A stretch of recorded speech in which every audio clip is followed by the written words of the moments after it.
अस्सलाम वालेकुम students, my name is Ishaan Akbar और इस वीडियो में हम मैथमेटिक्स ऑफ क्लास 10th को डिस्कस करेंगे एक्सरसाइज नंबर 1.1 और क्वेश्चन नंबर 2। तो जाते हैं क्वेश्चन नंबर 2 की स्टेटमेंट पे। अगर आप इंग्लिश मीडियम पढ़ रहे हैं तो क्वेश्चन नंबर 2 की स्टेटमेंट है कि solve these equation by factorisation. Factors कहते हैं पार्ट्स को। आपको इक्वेशन के पार्ट्स बनाने हैं किसी स्पेसिफिक पार्ट के और उसको आपने सॉल्व करना है। अब फैक्टराइजेशन बाय पार्ट्स करनी है तो सबसे जो पहली चीज है वो क्या आती है इसमें कि आपने कोई एक स्पेसिफिक टर्म चूज करनी है जिसको आप पार्ट्स में डिवाइड करेंगे। वो टर्म कौन सी होगी? तीन टर्म्स होती हैं हमारे पास स्टैंडर्ड फॉर्म। अगर हम लिखने की कोशिश करें तो उस स्टैंडर्ड फॉर्म के अंदर तीन आपके पास होती हैं टर्म्स। पहली है ए एक्स स्क्र, दूसरी है बी एक्स और तीसरी है सी इक्वल टू 0। ये स्टैंडर्ड फॉर्म है आपके पास। इस स्टैंडर्ड फॉर्म में जो तीन आपको टर्म्स नजर आ रही हैं, पहली एक्स स्क्वायर है क्वाड्रेटिक वाली, दूसरी लीनियर है और तीसरी कांस्टेंट है। तो आपने ये जो लीनियर वाली टर्म है ना, बी एक्स वाली टर्म है या एक्स की पावर 1 वाली टर्म है, सबसे पहले तो आपने इक्वेशन को स्टैंडर्ड फॉर्म में लिखना है और उसके बाद जो हम क्वेश्चन 1 कर चुके हैं वो आपने यहाँ हर क्वेश्चन के अंदर ये प्रोसीजर क्वेश्चन 1 वाला करना है। अगर वो स्टैंडर्ड फॉर्म में है तो ठीक है। अब यहाँ पे अगर क्वेश्चन 1 को देखें तो स्टैंडर्ड फॉर्म में ही लिखा हुआ है तो हम इसको डायरेक्टली सॉल्व करेंगे। क्वेश्चन 2 को देखें, थोड़ा सा रीअरेंज्ड है। क्वेश्चन 3 को देखें, ये भी थोड़ा सा रीअरेंज्ड है। क्वेश्चन 4 भी थोड़ा सा रीअरेंज्ड है। 5 पे जाएं तो ये फ्रैक्शनल फॉर्म में है, इसको हम सॉल्व करेंगे। तो आपने हर क्वेश्चन को स्टैंडर्ड फॉर्म में लेके जाना है और उसके बाद आपने देखना है बी एक्स। अगर आपने ये कॉन्सेप्ट समझ लिया कि ये करना किस तरह से है तो फिर आपके लिए कोई भी क्वेश्चन मुश्किल नहीं होगा। बाय फैक्टराइजेशन या उर्दू में जाएं तो इसको बजरिया तजज़ी कहते हैं। तो अब इसका प्रोसीजर क्या है? सबसे पहला काम आपने क्या करना है, स्टेप नंबर 1 जो होगा आपका वो क्या होगा? स्टेप नंबर 1 ये है कि आपने एक्स स्क्वायर का जो कोफिशिएंट है ना उसको लिख लेना है। कितना है? ए। और फिर आपने कांस्टेंट टर्म को लिखना है, दैट इज सी। और इन दोनों को आपस में कर देना है मल्टीप्लाई और साइन साथ आपने रखने हैं। ये प्लस का है और ये भी प्लस का है तो दोनों प्लस के हैं तो यहाँ लिखा जाएगा प्लस प्लस। तो इनका प्रोडक्ट बनता है ए सी।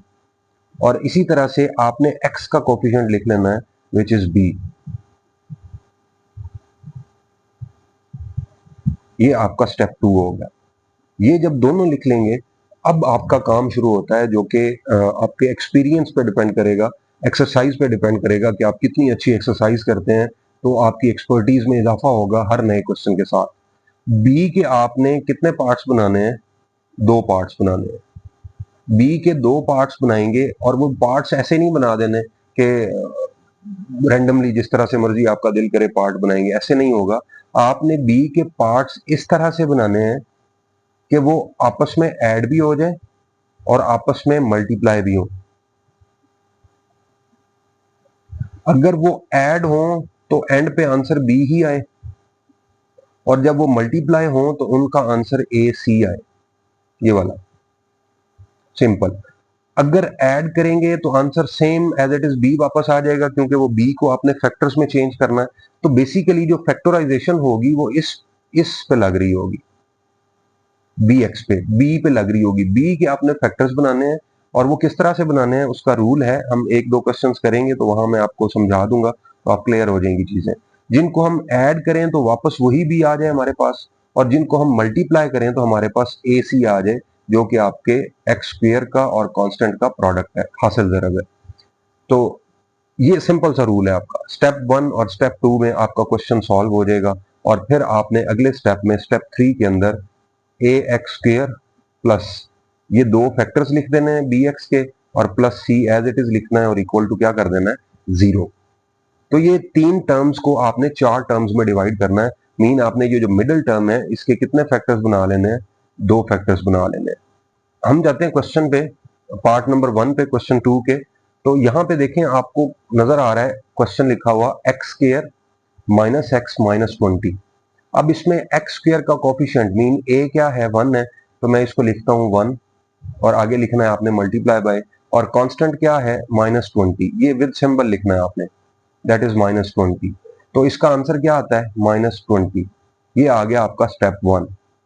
अब जब आपको ये हैंड्स ऑन एक्सपीरियंस हो जाएगा, आप समझ जाएंगे, तो फिर आपको बार बार ये स्टेप करने की जरूरत नहीं पड़ेगी।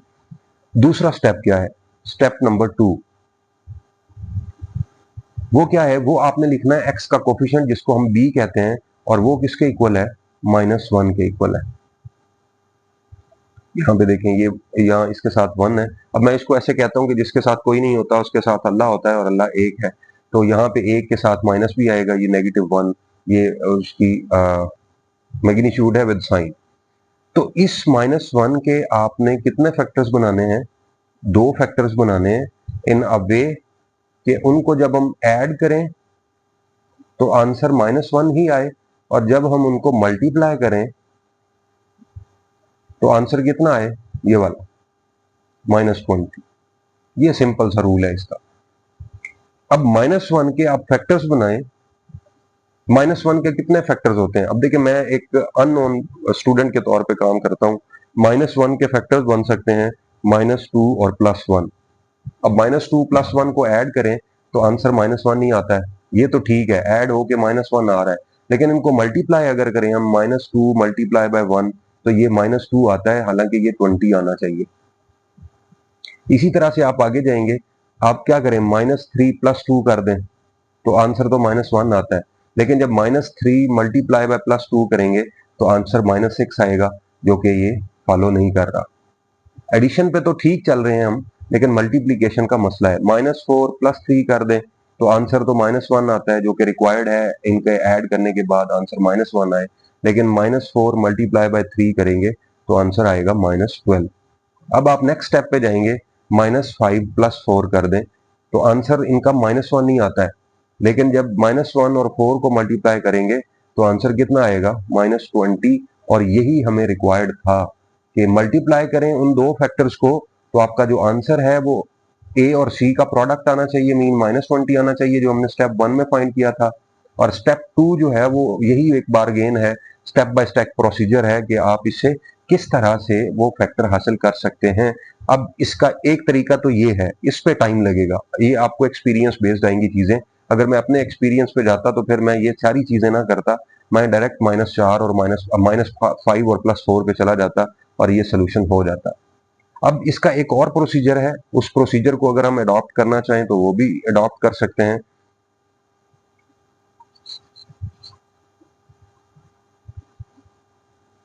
इसको मैं रेज कर देता हूं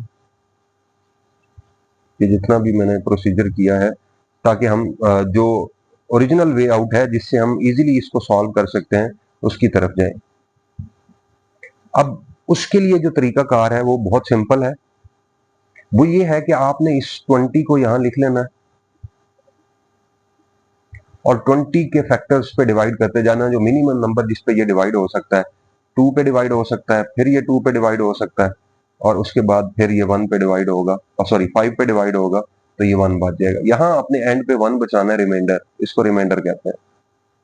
एंड पे अगर वो किसी पे डिवाइड नहीं हो रहा तो उसी नंबर पे डिवाइड कर दे। अब 5 किसी पे डिवाइड नहीं होता 5 के अलावा, तो आपने 5 पे कर दिया। अब इनको ना आपने जोड़े बनाने, इनके फैक्टर्स बनाने, मतलब इनको आपस में मल्टीप्लाई करके कोई ऐसा सिनेरियो डेवलप करना है कि अब इसका एक और बेहतर हल भी है कि मैं इसको -20 लिख लूं और यहां पे -2 लिख लूं। अब ये क्या बन जाएगा, -2, 2 एंड 5। मतलब ये आपको एक जुगाड़ बता रहा हूं जो इजीली हो सकता है। आप इसके फैक्टर्स बनाएं। एक फैक्टर ये बनता है कि -2 मल्टीप्लाई बाय 2 और 5, ठीक है, -2 मल्टीप्लाई बाय 5 और 2, और उसके बाद 5 मल्टीप्लाई बाय 2 और फिर -2, इस तरह के फैक्टर्स बनेंगे।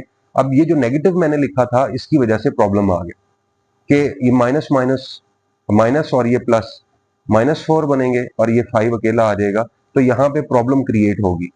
अब कुछ जगहों पे ये माइनस वाला कुलिया चल जाएगा, माइनस वाला फार्मूला चल जाएगा, हर जगह पे ये इस तरह से नहीं होगा। तो मैं इसको प्लस लिखता हूँ, इसको भी प्लस लिखा रहने देता हूँ, और मैं अपने माइंड में -20 रखूंगा। अब मैंने क्या करना है, 2 को 2 से मल्टीप्लाई करना है, तो ये कितना बनेगा, 4, और दूसरा फैक्टर क्या है, 5। उसके बाद 2 को 5 से करें, 10, और बाकी फैक्टर क्या बचता है, 2। ये दो पॉसिबल कॉम्बिनेशंस हैं तीन चीजों के। 1 तो वैसे लिखने की जरूरत नहीं है, वो किसी भी चीज से मल्टीप्लाई हो तो उतना ही आंसर रहता है। तो मेरे पास दो कॉम्बिनेशन आ गए, एक है 4 एंड 5 और दूसरा कॉम्बिनेशन है 10 एंड 2। अब 10 और 2 को मल्टीप्लाई करें तो भी आंसर 20 आता है, 4 और 5 को मल्टीप्लाई करें तो भी आंसर 20 आता है। अब यहां देखें मल्टीप्लीकेशन तो पूरी हो रही है, जो मैंने पहले स्टेप्स किए ना +2 -2 +1 वाले और इस तरह से, उसमें भी आंसर प्लस में -1 आ रहा था, लेकिन मल्टीप्लीकेशन में जाने के लिए मुझे 20 तक पहुंचने में बड़ा टाइम लगा। यहां भी सेम सिनेरियो है कि दो आपके पास कॉम्बिनेशंस हैं, यहाँ पे एटलीस्ट कॉम्बिनेशंस कम हो जाएंगे आपके पास, वहां पे कॉम्बिनेशंस लाभ तादाद बनते हैं। फैक्टराइजेशन का ये सबसे बेहतरीन तरीका है कि आप इस डिवीजन के रूल को अपनाएं, इस फैक्टराइजेशन के रूल को अपनाएं किसी भी नंबर के फैक्टर्स बनाने के लिए, जोड़े बनाने के लिए। तो 4 और 5 कॉम्बिनेशन जो है वो मुझे सूट कर रहा है, क्योंकि 10 -2 करूंगा तो 8 आंसर आएगा, -10 +2 करूंगा तो -8 आंसर आएगा, फिर -10 -2 करता हूं -12 आता है। तो इनको ऐड करने से कभी भी -1 आंसर नहीं आएगा। मल्टीप्लाई करने से 20 आ जाएगा कि -10 प्लस मल्टीप्लाई बाय 20 कर दूं तो -20 आ जाएगा, लेकिन ये मेरा जो फैक्टर है दोनों ये काबिल कबूल नहीं है। तो मैं 4 और 5 पे ट्रायल करता हूं, -4 मल्टीप्लाई बाय 5 करें तो -20 आता है, लेकिन इनको ऐड करें -4 + 5 तो कितना आंसर देते हैं 1 +1। तो मुझे कितना चाहिए आंसर, -1 चाहिए, तो ये काबिल कबूल नहीं है। इसके बाद मैं -5 मल्टीप्लाई बाय 4 करूंगा तो आंसर कितना आएगा -20, और -5 + 4 करेंगे तो आंसर कितना आ जाएगा -1। अब ये दोनों वो चीजें आ रही हैं जो हमें रिक्वायर्ड थी, -20 और -1। तो अब हमारे जो फैक्टर्स हैं वो डिसाइड हो गए कि ये -5 और +4 हैं। तो अब मैं इस क्वेश्चन को करने के लिए, सॉल्व करने के लिए क्या करूंगा, x² पहली टर्म एज इट इज जैसे क्वेश्चन में है। अब देखें ये माइनस का नंबर है तो आप पहले माइनस लिख लें, माइनस माइनस किसके साथ है, 5 के साथ, -5x, और आगे दूसरी टर्म क्या है, +4 है, तो +4 लिखें और उसके साथ आपने x लिखना है, क्योंकि ये -5x + 4x -x के इक्वल होगा, और -20 इक्वल टू क्या होगा, 0। अब आपने पहले दो नंबर्स को अलहदा से डील करना है और आखिरी दो नंबर्स को अलहदा से डील करना है। इनमें से देखें कोई चीज कॉमन है, पहले दोनों नंबर में से x कॉमन है वो ले लें, तो ये बचेगा x -5, इसमें से भी x निकल जाएगा, एक x, और इसमें से भी x निकल जाएगा, x -5 +4 कॉमन लेंगे तो यहां भी क्या बचेगा, 4 बाहर चला जाएगा, तो x -20 को हम क्या लिख सकते हैं, 4 × 5, तो 4 कॉमन चला जाएगा तो बाकी क्या बचेगा, 5 = 0। अब इसका एक चेक भी है, चेक क्या है कि अगर आपने फैक्टराइजेशन सही की है तो ये जो आपको ब्रैकेट में वैल्यूज नजर आ रही हैं ये दोनों सेम होंगी, यहां भी x -5 है, यहां भी x -5 है, तो आप क्या करें, x -5 को दोबारा से कॉमन ले लें इन दोनों चीजों में से, तो बाकी क्या बचेगा, यहां से अगर x -5 कॉमन लेंगे तो x बचेगा, और यहां से x -5 कॉमन लेंगे तो ये +4 बचेगा, and this will be equal to 0। अब हमारे पास दो पॉसिबिलिटीज हैं कि आइदर, पहली पॉसिबिलिटी क्या है कि x -5 इक्वल टू 0 है, और दूसरी पॉसिबिलिटी क्या है, x +4 इक्वल टू 0 है। अब इसको रीअरेंज करें तो 5 है, और इसको रीअरेंज करें तो दूसरी साइड पे जाके ये -4 है, तो आपके पास दो आंसर्स आ गए हैं, -4 एंड 5। अब इनको हम लिखेंगे सोल्यूशन सेट की फॉर्म में, that is known as the solution set SS, और यहाँ पे हम करली ब्रैकेट यूज करेंगे क्योंकि ये दोनों एक ही वेरिएबल की वैल्यूज है, -4 and 5। Solution set gives the values of same variables. अगर ये डिफरेंट, मतलब एक x की वैल्यू होती है, एक y की होती, तो ये फिर हम क्लोज्ड ब्रैकेट यूज करते, ओपन ब्रैकेट ना होती, मीन ये लॉक्ड होती कि यहाँ पे पहली वैल्यू x की होगी और दूसरी वैल्यू y की होगी, और करली ब्रैकेट का मतलब है कि ये दोनों वैल्यूज एक ही वेरिएबल की हैं, -4 और 5 दोनों ही आगे पीछे चल सकती हैं, इसमें कोई इशू नहीं है। उम्मीद है आपको चीजें क्लियर हो गई होंगी। अब अगले पार्ट पे जाते हैं, इस पे आपको मजीद चीजें क्लियर हो जाएंगी।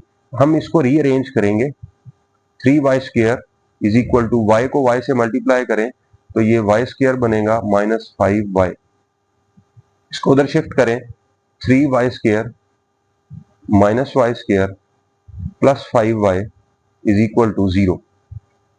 तो ये 3y² में से y² जाएगा तो ये बचेगा 2y² + 5y is equal to 0। अब इसकी फैक्टराइजेशन करने की यहाँ पे अभी तक जरूरत नहीं है, क्योंकि तीसरी कांस्टेंट टर्म हमारे पास नहीं है। आप यहाँ से डायरेक्ट y कॉमन ले सकते हैं, तो y को कॉमन लेंगे तो ये क्या बचेगा, 2y + 5, क्योंकि इसमें से y जाएगा तो एक y बच जाएगा ये वाला, इसमें से y निकलेगा तो 5 बच जाएगा। इक्वल टू 0 है। और यहाँ पे फिर वही दो केसेस बन रहे हैं कि या either y is equal to 0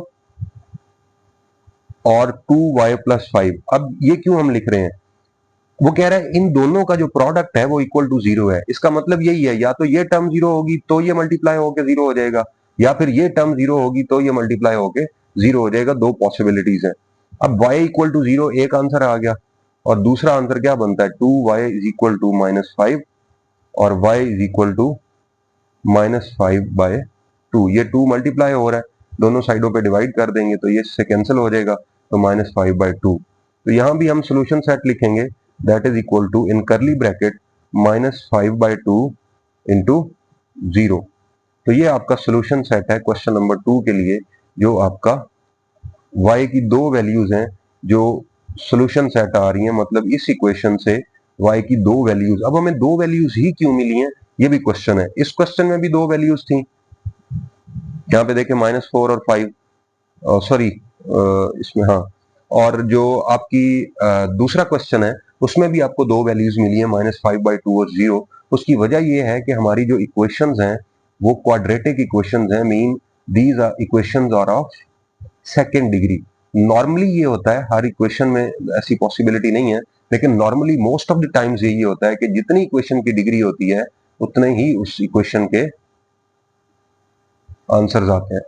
तो इस इक्वेशन की डिग्री 2 है, फर्स्ट में भी और सेकंड में भी, तो आंसर फर्स्ट के भी 2 आए हैं और सेकंड के भी 2 आए हैं। मूविंग टुवर्ड्स दिस क्वेश्चन, यहाँ पे देखें आपको 17x² नजर आ रहा है, तो आप इन टर्म्स को दूसरी साइड पे ले जाएं। तो मैं इसको इस तरह से अरेंज करूंगा, 17x², ये -32 है, दूसरी साइड पे जाएगा तो ये +32x आ जाएगा, और ये +4 है, दूसरी साइड पे जाके -4 होगा, इज इक्वल टू 0।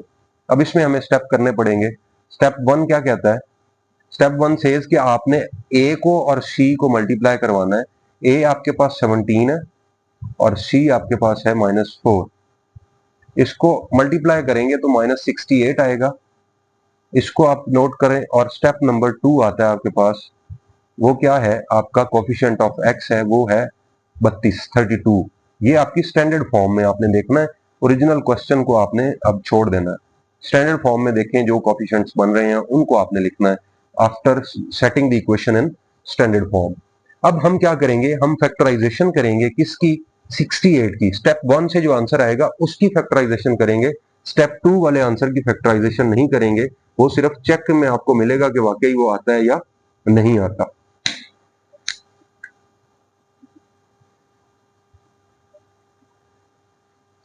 तो 68 को यहां लिखें, माइनस लिखने की जरूरत नहीं है, साथ सिर्फ नंबर लिखें और उसको आप करना शुरू कर दें डिवाइड। 2 पे डिवाइड होता है 34, फिर 2 पे डिवाइड होता है 17, और फिर 17 पे ही डिवाइड होता है, तो ये क्या बनेगा 1। तो यहां आपके पास कितने फैक्टर्स बन रहे हैं पॉसिबल, वो यहां भी 3 वैल्यूज हैं, 2 फैक्टर्स बनेंगे। एक फैक्टर बनेगा 2/2 और एक बनेगा 17, मीन 4 और 17। अब 17 और 4 को जमा करें तो 21 आता है आंसर, 32 नहीं है, मीन ये फैक्टर हम वैसे इग्नोर कर देंगे। अब हम चूंकि कुछ एक्सपीरियंस्ड हो गए हैं तो हम इसे इधर ही इग्नोर कर सकते हैं। दूसरा फैक्टर क्या है, पहले हमने 2 को 2 से मल्टीप्लाई किया था, अब 2 को 17 से मल्टीप्लाई करें 34, और दूसरा फैक्टर क्या बचता है आपके पास 2 है। अब 34 और 2 को ऐड करें तो आपके पास जो आंसर आता है वो कितना आता है, 34 और 2 को मल्टीप्लाई करें, आंसर तो 68 आता है, लेकिन ऐड करने से आंसर आता है 36। आप इसको फिर एडजस्ट करें, अगर 34 में 2 मैं माइनस कर दूं, मतलब 34 -2 कर दूं, तो आंसर आएगा 32 प्लस का, और मुझे चाहिए भी 32 प्लस का क्योंकि इसका कोफिशिएंट +32 है। और अगर इन दोनों को मैं मल्टीप्लाई करूं 34 और -2, तो ये -68 आता है, और मुझे रिक्वायर्ड भी -68 है। मीन इन फैक्टर, ये फैक्टर्स ठीक थे दोनों, सिर्फ मैंने सिंबल चूज करना था कि प्लस किसके साथ लिखूं और माइनस किसके साथ लिखूं। तो मैंने 34 को प्लस का रखा क्योंकि 32 मुझे प्लस का चाहिए था, तो जाहिर है बड़ी चीज प्लस की होगी तो आंसर प्लस का आएगा ऐड होने के बाद। और 2 को मैंने माइनस का कर दिया, तो 34 -2 +32, और 34 मल्टीप्लाई बाय 2 करूंगा तो 68 आएगा, और ये प्लस माइनस माइनस हो जाएगा। अब इसके फैक्टर्स बन गए, इसको लिख लें 17x²। अब डिसाइड ये करना है कि मैं 34 पहले लिखूं या 2 पहले लिखूं। तो आप 17 को देख लें, जो 17 के करीब तरीन वैल्यू है वो शेयर कर रहा है 17 जिसको, उसको लिख लें देख के, वो 34 है। तो मैंने क्या करना है, प्लस, अब 34 प्लस का है तो प्लस 34x, और 2 के साथ क्या है माइनस, माइनस 2x, क्योंकि हमने इसके कितने फैक्टर्स बनाने थे, 2, और वो ये 2 बन गए। और आगे -4 एज इट इज लिखना है इक्वल टू 0।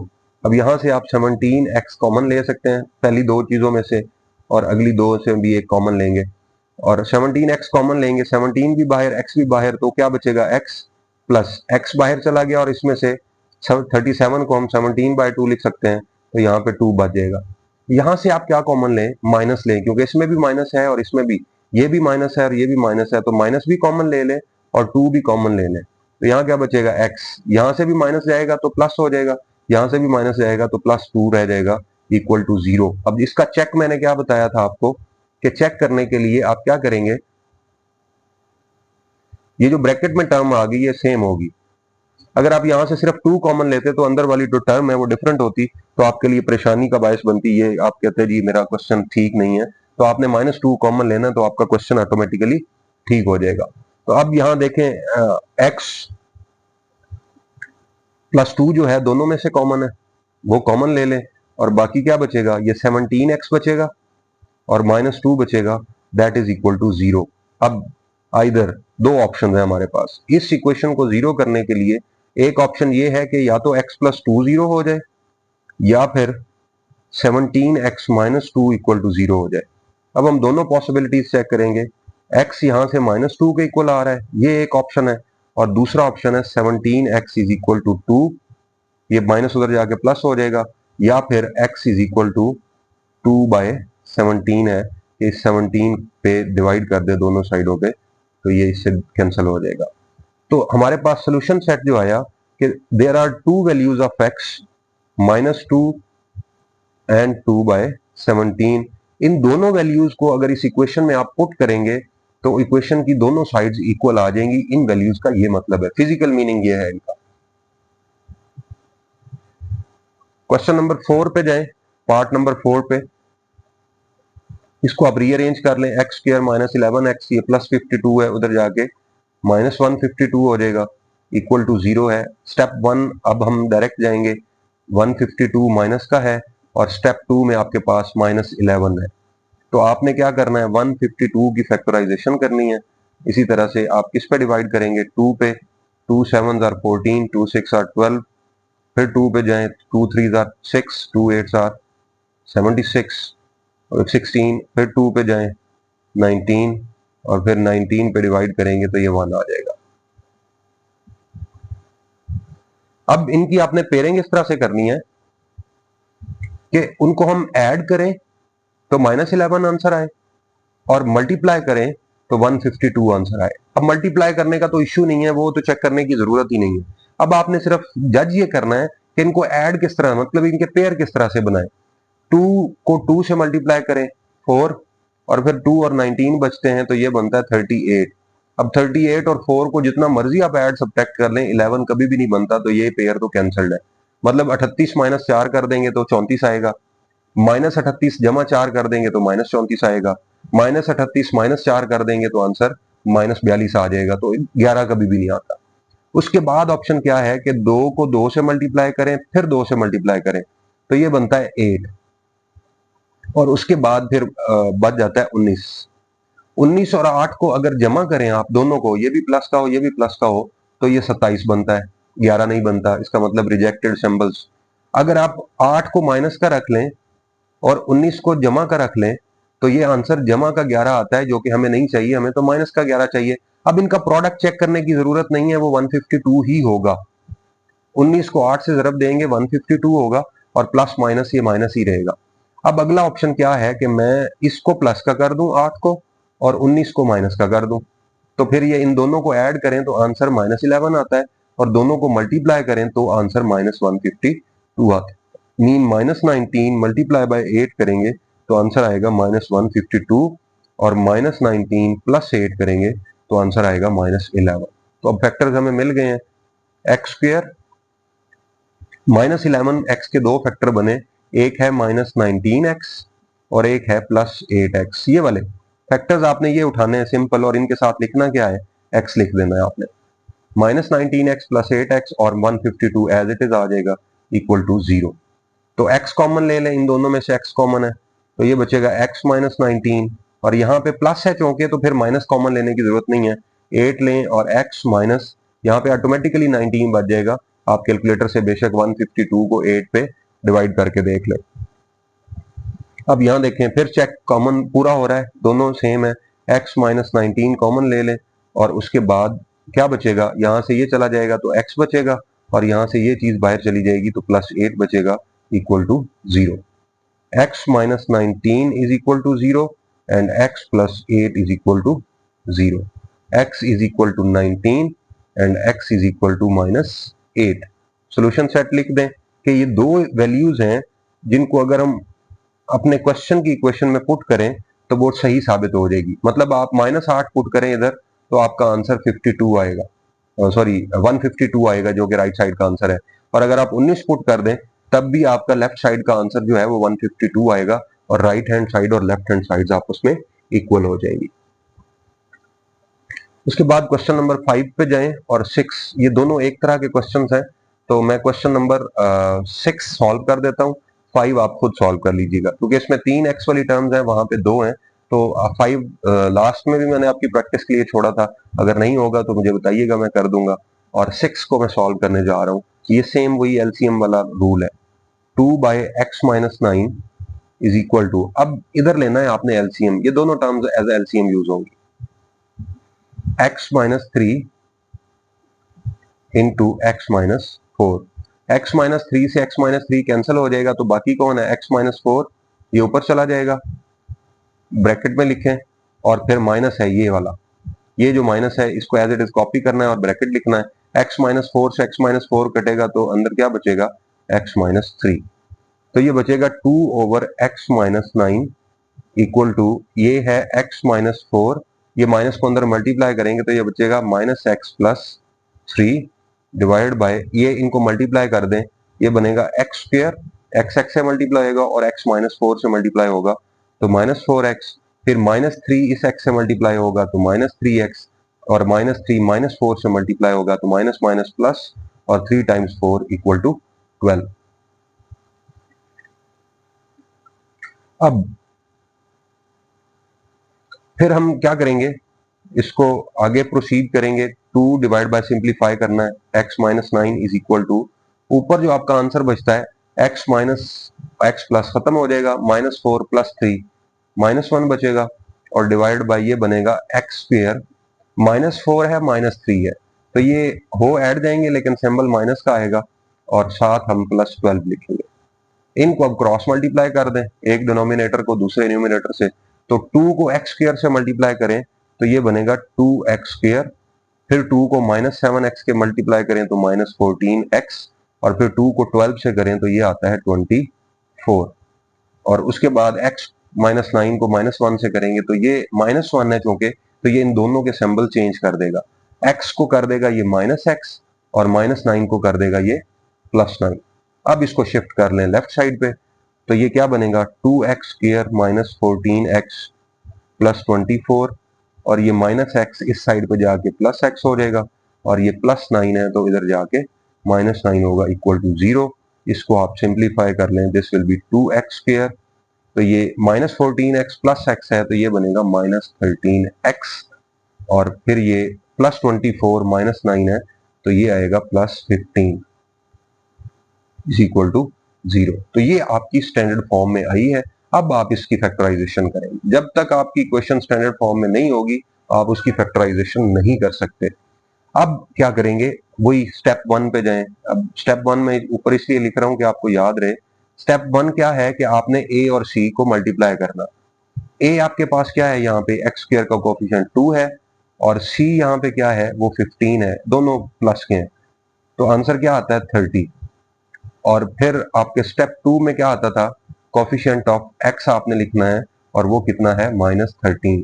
तो आपने फैक्टर्स जो बनाने हैं उनका सम -13 हो और उनका मल्टीप्लाई जो है वो प्लस 30 होना चाहिए।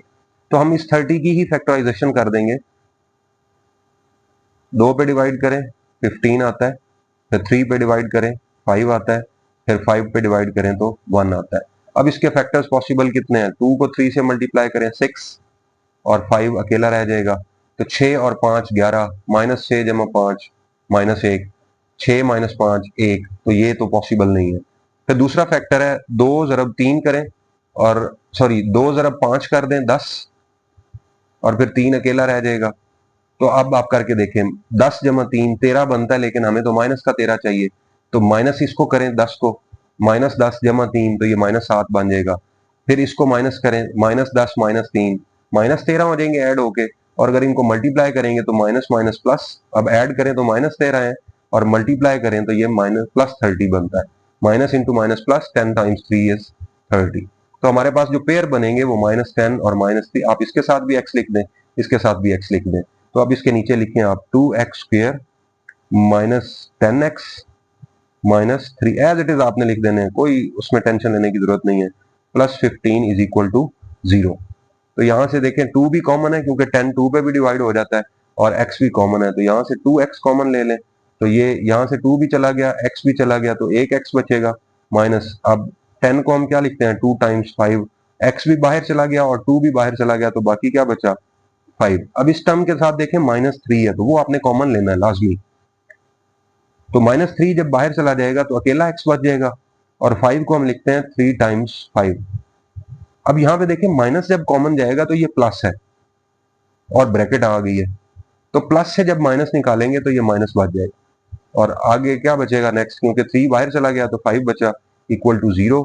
अब हमारे पास दो पॉसिबिलिटीज हैं कि आइदर या तो सॉरी इसमें से x -5 फिर कॉमन ले लें, ये दोनों x -5 बाहर चले गए, सेम है, इसका मतलब फैक्टराइजेशन हमारी ठीक हो गई है, 2x -3 इक्वल टू 0 हो जाएगा। अब दो पॉसिबिलिटीज हैं, या तो x -5 0 के इक्वल है, या फिर 2x -3 इक्वल टू 0 है। तो x -5 इक्वल टू 0 कर दें, sorry x is equal to 5 हो जाएगा इस इक्वेशन से, और 2x इज इक्वल टू 3 हो जाएगा, and x will be equal to 3/2। अब ये हमारा सोल्यूशन सेट है, इसमें दो आंसर आए हैं, एक या तो 3/2 होगी x की वैल्यू, या फिर 5 होगी। तो ये दो सोल्यूशन सेट, दो आंसर्स हैं, क्योंकि हमारी जो इक्वेशन है स्टैंडर्ड फॉर्म में वो क्वाड्रेटिक इक्वेशन थी, सेकंड डिग्री की इक्वेशन थी, इसलिए x के आंसर्स भी दो हैं, और इनको आपने हमेशा करली ब्रैकेट में लिखना है जब तक आपके आंसर्स एक ही वेरिएबल के हैं दोनों। तो एडिशनल नोट्स या रिव्यू में वही चीज है कि आपने स्टेप 1 लेना है, उसमें आपने a और c को आपस में मल्टीप्लाई करना है, और इसके फिर आपने आगे फैक्टराइजेशन करनी है, डिवाइड करना है, और स्टेप 2 जो है वो आपका वो b होगा जो x का कोफिशिएंट है, और वो एडिशन में ये आंसर आना चाहिए। मतलब आपने b के दो फैक्टर बनाने हैं, और वो फैक्टर किस तरह से बनेंगे, by factorisation of a and c, जो इनका मल्टीपल आया, जैसे हमने इस क्वेश्चन में 30 की फैक्टराइजेशन की है, a और c के मल्टीपल की 30 की। तो इसी तरह से आप कोई भी क्वेश्चन आए फैक्टराइजेशन का, उसको आप कर सकते हैं इजीली सॉल्व। उम्मीद है आपको लेक्चर समझ आया होगा। अगर कोई भी क्वेश्चन हो तो आप कमेंट सेक्शन में पूछ सकते हैं। मिलते हैं नेक्स्ट वीडियो में क्वेश्चन नंबर 3 के सोल्यूशन के साथ। तब तक अपना ख्याल रखिएगा। Thank you very much, take care, अल्लाह हाफिज।